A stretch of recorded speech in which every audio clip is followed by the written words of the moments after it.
घर की मुर्गी दाल बराबर। यह कहानी है सुमन की, जो एक साधारण गृहिणी थी और अपने परिवार के लिए दिन रात मेहनत करती थी। सुमन का हर काम परिवार के लिए समर्पित था, लेकिन उसकी मेहनत और प्रयासों को घर के लोग इतनी अहमियत नहीं देते थे।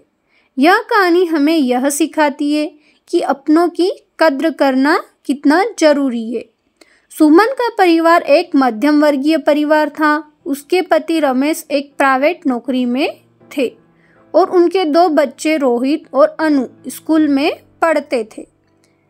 सुमन पूरे दिन घर के कामकाज में व्यस्त रहती, खाना बनाना, बच्चों का ख्याल रखना और घर की साफ सफाई करना।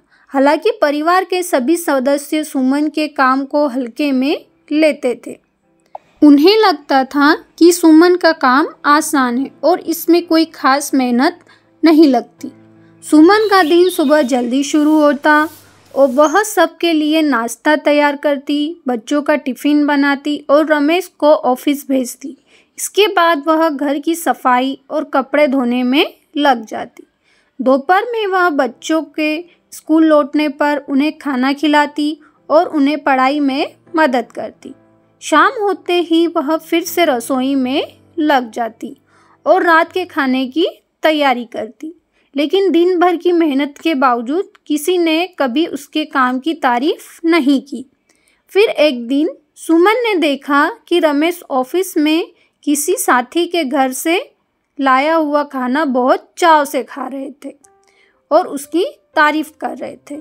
बच्चों ने भी यह कहते हुए शिकायत की कि बाहर के खाने का स्वाद घर के खाने से ज़्यादा अच्छा होता है। सुमन को यह सुनकर बुरा लगा, लेकिन उसने कुछ नहीं कहा। उसे महसूस हुआ कि उसके परिवार के लोग उसके प्रयासों को महत्व नहीं देते। उनके लिए सुमन का बनाया खाना, उसकी मेहनत और उसका प्यार साधारण लगने लगा था।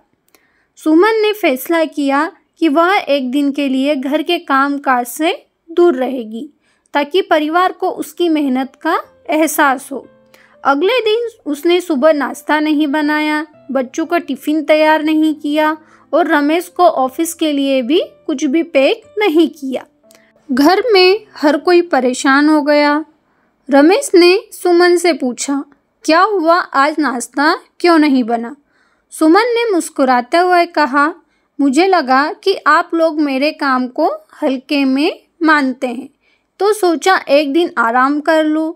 उस दिन रमेश ने खुद बच्चों के लिए टिफ़िन बनाए और ऑफिस के लिए तैयार हुए।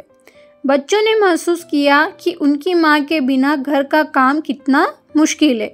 शाम तक घर बिखरा हुआ था और कोई भी ढंग से खाना नहीं खा पाया। रमेश और बच्चों ने महसूस किया कि सुमन का काम आसान नहीं है और उनकी ज़िंदगी को व्यवस्थित रखने में उसकी कितनी बड़ी भूमिका है। उस रात रमेश ने सुमन से माफ़ी मांगी और कहा, हमने तुम्हारी मेहनत को हल्के में लिया। हमें अब समझ में आया कि तुम हमारे लिए कितना कुछ करती हो।